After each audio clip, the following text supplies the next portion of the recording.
Want to start using the new Aritzia online shopping app, but not sure how?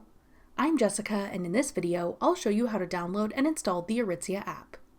Note that the app is currently only available on iOS, but we hope to see it available for Android soon. Now let's get started. To download the Aritzia app, first open the App Store. Go to the Search tab. Then type in Aritzia in the search bar.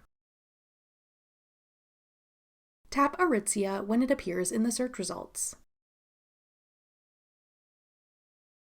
Then tap Get. If prompted, use Face ID or enter your password to confirm that you want to download the app. Wait for the installation to complete.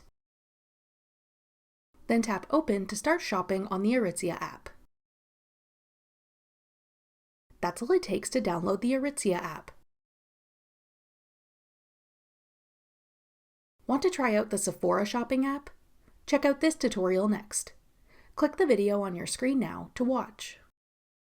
Thanks for watching. If you found this video helpful, we'd love it if you'd hit the like button below and subscribe to our channel.